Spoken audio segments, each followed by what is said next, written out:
Hello friends, कैसे हैं आप सब। मेरे channel kitchen tips with Isha में आपका फिर से स्वागत है। आप सब जानते ही हैं कि जैसे बारिश में ह्यूमिडिटी होने के कारण हमारे अनाज दालें जो हैं अक्सर ख़राब हो जाते हैं, उनमें कीड़ा लग जाता है। तो आज की मेरी वीडियो उसी से रिलेटेड होने वाली है कि आप अपने अनाज दालों और चावलों को कीड़ों से कैसे बचा सकते हैं। चलिए देर न करते हुए वीडियो शुरू करते हैं अपनी पहली टिप से। चलिए, मेरी पहली टिप होने वाली है दालों को मॉइस्चर से कैसे बचाएं, खासकर बरसात के मौसम में। वैसे तो कीड़ा हमारी दालों में नॉर्मल लग जाता है, लेकिन ज़्यादातर कीड़ा जो है हमारे छोले, जैसे सफ़ेद छोले हो गए, काले छोले, राजमा में लगता है, या जो हमारी साबुत दालें होती हैं जैसे उड़द की दाल हुई, इन सब में कीड़ा जल्दी से लगता है। तो इनको स्टोर करने के लिए और काफ़ी लंबे समय तक कीड़ों से बचाने के लिए मैं आपके सामने एक उपाय बताने वाली हूँ जो बहुत ही आसान है और हमारे घर में ईजीली अवेलेबल भी है। चलिए, उसके लिए आपको क्या करना है। आपके घर में नमक तो अवेलेबल होगा ही। आप इस तरीके से थोड़ा सा नमक लें और अपनी जिन भी दालों को स्टोर करना है उसके ऊपर थोड़ा सा इस तरीके से डाल दें। उसके बाद नमक डालने के बाद हम लेंगे हल्दी। थोड़ी सी हल्दी लें, इस तरीके से अपनी दालों के ऊपर हल्दी डाल दें।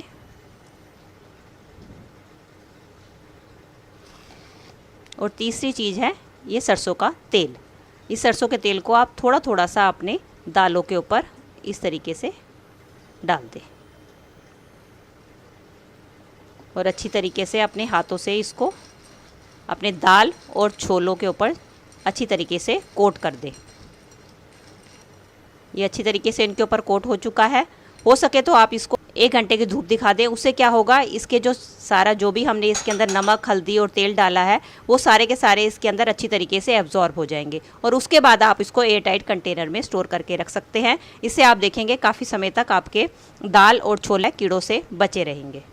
ये फ्रेंड्स, अगली टिप में मैं आपके साथ शेयर करने वाली हूँ कि बारिश के मौसम में आप अपने चावलों को कीड़े से कैसे बचाएं। उसके लिए मैं आपको 4 उपाय बताने वाली हूँ। उसमें से जो भी उपाय आपको आसान लगता है आप उसको कर सकते हैं। सबसे पहला तरीका है कि आप अपने चावलों में इस तरीके से खड़ी हल्दी होती है, आपने देखा होगा, उसका इस्तेमाल कर सकते हैं। चाहे तो आप उसका पाउडर भी डाल सकते हैं चावलों में, लेकिन पाउडर डालने से क्या होता है, चावल का रंग जो है पीला हो जाता है। तो कई लोग पीले चावल खाना पसंद नहीं करते हैं। तो उसके लिए आप इस तरीके से गठी हुई जो हल्दी आती है, कच्ची हल्दी, उसका इस्तेमाल कर सकते हैं। उसके लिए आप इसको अपने चावलों के अंदर इस तरीके से दबा के रख देंगे तो आपके चावल जो है कीड़े से बचे रहेंगे।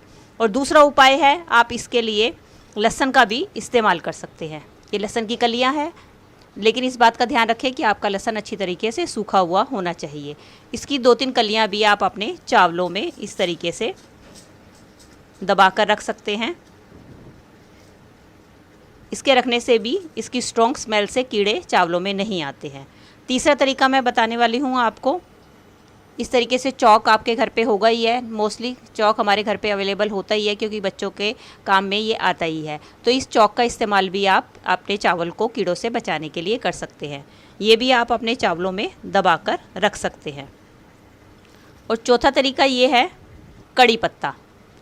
आप कड़ी पत्ते का इस्तेमाल भी चावलों को कीड़े से बचाने के लिए कर सकते हैं। अगर आपके पास कड़ी पत्ता नहीं है तो आप नीम के पत्ते भी इस्तेमाल कर सकते हैं। ये पत्ते मेरे सूखे हुए हैं तो आप कोशिश करें कि आप सूखे हुए नीम के पत्तों का यूज़ करें। अगर आपके पास सूखे हुए नहीं हैं तो आप कड़ी पत्ता एक पॉलीथीन में डाल के आप इसमें रख सकते हैं। इस तरीके से दबा के रखेंगे तो आप देखेंगे काफ़ी समय तक आपके चावलों में कीड़ा नहीं लगेगा।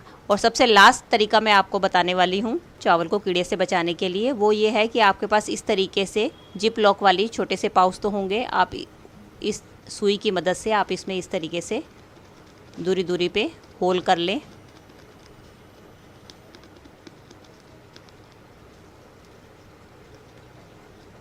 किसी सुई की सेफ्टी पिन की मदद से, जिस मर्जी की मदद से आप इसके अंदर होल कर सकते हैं। और उसके बाद आप इसको खोल लें और इसके अंदर आपके पास माचिस की तीली तो होंगी। इसमें से आपने माचिस की तीली ली,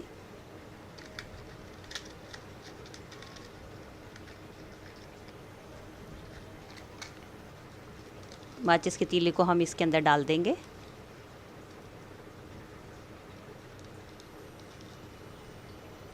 और इसको हम अच्छी तरीके से सील कर देंगे। सील करने के बाद हम ये अपनी जो पाउच है इसको हम अपने चावलों के अंदर रख देंगे।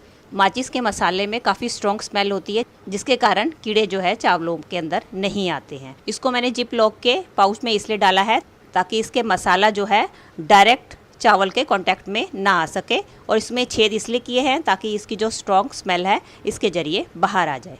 और इसको हम इस तरीके से अपने चावलों के बीच में दबा के रख देंगे। इससे आप देखेंगे आपके काफ़ी लंबे समय तक चावल सुरक्षित रहेंगे और इनमें कीड़ा नहीं लगेगा। चलिए अगली टिप में मैं आपको बताने वाली हूँ कि अपने दलिए और सूजी को आप कैसे कीड़ों से बचा के रख सकते हैं।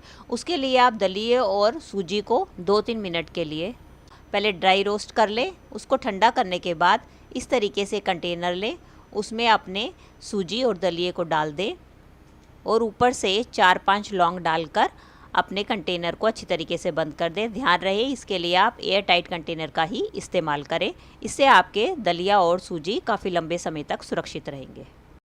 चलिए अगली टिप में मैं आपको बताने वाली हूँ कि आप मैदे और बेसन को कैसे स्टोर करके रखें ताकि वो लंबे समय तक कीड़ों से बचे रहें और सुरक्षित रहें।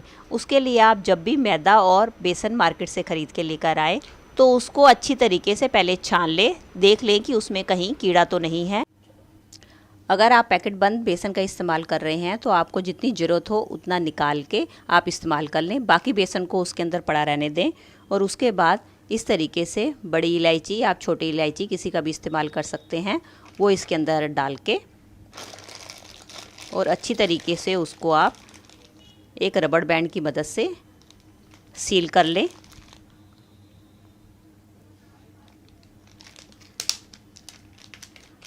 सील कर लें। और अगर आप खुले का इस्तेमाल कर रहे हैं तो उसके लिए आप जिप लॉक वाली या एयर टाइट पन्नी ले लें। उसके अंदर अपना मैदा और बेसन डाल के उसके अंदर 2-3 बड़ी इलायची या छोटी इलायची का भी आप इस्तेमाल कर सकते हैं, डालकर एक रबड़ बैंड की मदद से उसको अच्छी तरीके से सील कर लें। उसके बाद आप एक एयर टाइट कंटेनर लें, उसके अंदर आप थोड़े से चावल नीचे बिछा दें। ध्यान रहे कि आपका चावल पुराना होना चाहिए।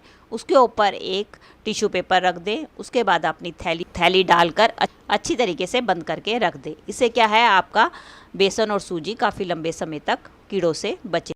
चलिए मेरी लास्ट टिप होने वाली है कि हम आटे को किस तरीके से लंबे समय तक स्टोर करके रखें ताकि वो बरसात के मौसम में कीड़ों से बचे रहें। उसके लिए सबसे पहले आप ध्यान रखें कि जब भी आप आटा लेकर आएँ और अपने कंटेनर में डालें तो उस कंटेनर में पहले से कोई भी बचा हुआ आटा नहीं होना चाहिए। उसके लिए आप उसको कंटेनर को अच्छी तरीके से धो के 1 घंटे के लिए धूप में सुखा लें या सूखे कपड़े से सुखा के उसके बाद उसमें आटा डालें।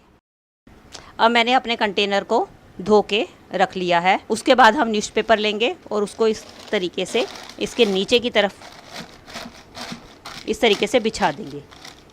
वैसे तो आप टिश्यू पेपर का भी इस्तेमाल कर सकते हैं, लेकिन न्यूज़पेपर मोटा होता है और ये मॉइस्चर को अच्छी तरीके से अपने अंदर एब्जॉर्ब कर लेता है, इसलिए हम नीचे इसको इस तरीके से बिछा देंगे। उसके बाद हम क्या करेंगे, मैंने एक प्लेट में ले लिया है तेज पत्ता और साबुत सूखी लाल मिर्च। अब हम इसके नीचे सबसे पहले इस तरीके से पत्ते फैला देंगे और थोड़ी सी सूखी लाल मिर्ची डाल देंगे। 2 तरीके तो ये हो गए दोस्तों कि आप एक तेज पत्ते का यूज़ कर सकते हैं, दूसरा तरीका सूखी लाल मिर्च का यूज़ कर सकते हैं। उसके बाद क्या करें आप, ये मैंने आटा पिसवा के रखा हुआ है, अब मैं इसको इसके अंदर डालने वाली हूँ। जब भी आप आटा अपना स्टोर करें और उसमें अंदर डालें और निकालें, उसके लिए आपके पास एक अलग से इस तरीके से कोई भी चीज़ होनी चाहिए जिससे कि आप इसको इसी से निकालें और इसी से ही डालें, या आप कोई कटोरा रख लें या आप गिलास रख लें, कोई भी एक चीज़ रख लें इसको निकालने और डालने के लिए। क्योंकि अगर हम हाथ से निकालते हैं तो उसके मॉइस्चर से हमारा आटा जो है ख़राब होने का खतरा ज़्यादा रहता है। तो इससे मैं अपने आटे को इसके ऊपर इस तरीके से सारा डाल दूँगी। चलिए अब मैं इसको दूसरा तरीका आपको बताने वाली हूँ। इस तरीके से आप लें खड़ा नमक, मार्केट में आपको इजीली मिल जाएगा। अगर आपको खड़ा नमक नहीं मिलता है तो आप नॉर्मल जो पिसा हुआ नमक है वो भी डाल सकते हैं, अगर आप नमक वाले आटे का इस्तेमाल करते हैं। अगर नहीं है तो आप उसको आप एक थैली में बांध के भी इसमें डाल सकते हैं। मेरे पास खड़ा नमक था तो मैं उसका इस्तेमाल कर रही हूँ। अपना तीसरा तरीका मैं आपको बताने वाली हूँ हींग का। आप इसको कीड़ों से बचाने के लिए हींग का इस्तेमाल भी कर सकते हैं। अगर आपके पास साबुत हींग है तो आप उसको इस तरीके से डाल दें।